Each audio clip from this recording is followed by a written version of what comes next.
The markets are just starting to lick their wounds from the epic crash of Terra USD and Luna. But already there is another Lehman Brothers type event on the horizon. Only this one is exponentially worse. If this domino falls, you can expect to see Bitcoin below 10,000, plus you'll probably get immediate intervention from the SEC. Of course, I'm talking about Tether or USDT. Before I jump in, I want to apologize. I hate spreading FUD, and it feels like my stablecoin videos are doing this. I don't want any of this to happen, but I'm concerned enough to be watchful, so I felt it was irresponsible to not share this information for your protection. Okay, unlike Terra USD, Tether is an asset-backed stablecoin. It holds $1 of assets for every $1 of USD Tether in circulation. As you can see, it held up pretty well during the crash of Terra USD, but since then, it's starting to show some cracks. Over the last few years, USDT has never strayed more than 0.001 from its peg. But on May 11th, someone dumped $2 billion in Tether onto the market and pushed the price down to 0.9935. Do me a favor, push the like and subscribe buttons down below, and I'll make sure you get all the updates on the stablecoin wars. So this push of 0.0065 has spooked the markets, and it caused a flood of selling. You can see the volume down here at the bottom. Now, normally, this is the highest volume token. USD Tether is twice the volume of Bitcoin on a normal day, and it shot up 3 times its normal volume this week. That flood of selling pushed USD Tether down to 0.95. Now, that's a major problem. As I film this, USD Tether is close to its peg, and it looks okay for now, but it hasn't returned to the nice stable range we saw for years before this, which is why I have some concerns. And I want to protect your money because Tether could still end up going in a blaze of glory. I'll explain how this could happen in just a moment, and I'll also include some important signs you need to watch out for. If you start to see these, then Tether is at risk, and that means it's already too late to make some of the best moves. To avoid getting wrecked, you need to be ready. So the first pattern that you need to watch out for is de-pegging. Right now, Tether is considered on peg, but it isn't as solid as it was before. Technically, it's not off peg until it moves 0.1 cents. So if you see it slide outside of that range, that's when you need to watch out. Then you need to start watching for the next red flag, resetting at a lower price. UST collapsed in many stages. Each time it plunged down, only to recover much of that dive. But then it returned less and less each time after that, settling further and further from the dollar peg with each drop. If you see this pattern forming on USDT, even on a small scale, it would be wise to get into a much more stable coin. I know people who were sick to their stomachs selling UST for 0.92 instead of $1, but they were a lot happier than those who held all the way down to 0.1. UST was only on Terra, one chain. USD Tether is on most major blockchains. Ethereum, Solana, Binance, many more. UST had a market cap of 19 billion before the de-peg. USD Tether is over 80 billion.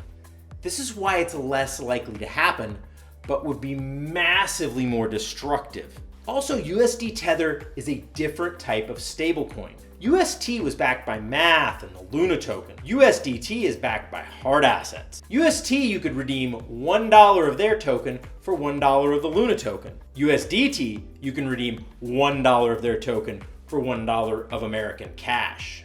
As long as this stays open and the redemptions continue, Tether should be fine. But that begs the question, how do they pay these redemptions? As I said, USDT holds a variety of investments equal to their market cap. And here's where it gets a little sketchy. Right now, everything on paper looks pretty good, but it hasn't always. Tether has a bad history of giving out some inaccurate information about its reserves.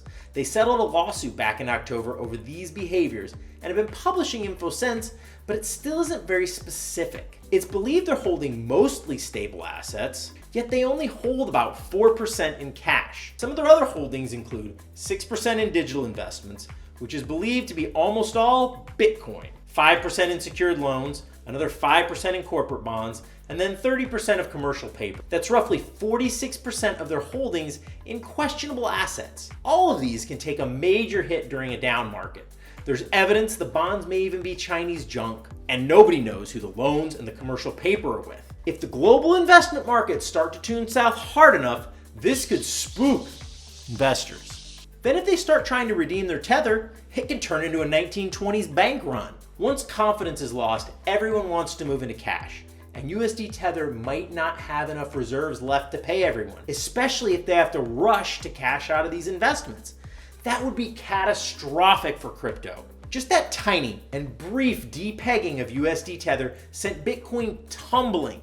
If USDT got hit hard and had to sell their Bitcoin, it would likely be at a time when the markets were under tremendous downward pressure. Adding another 5 billion in Bitcoin sell orders would be crushing. So USDT is questionable. What do? Well, I'm moving into USDC. You may wonder why USDC is any safer. After all, it's just another asset-backed stablecoin. That's true, but USDC has always been much more transparent, while Tether has been kind of shady and unclear. USDC holds much less risky assets. In fact, 61% of its reserves are in cash. That means it could pay out 61% of all its holders without even having to cash out another investment. And there's a lot more info on what companies the commercial paper they're holding is in. But you don't have to rely on me for this. The market seems to agree. Since USDT started to unpeg in a downward direction, lots of people selling really fast, USDC began depegging upward, which means people were pouring money into it. Just look at their market caps. You can see USD Tether lost almost $8 billion, around 10% of its market cap, while USD Coin gained around $3 billion during the same time. As I said, Tether is closely tied to Bitcoin, so a crash in one will lead to a crash in the other.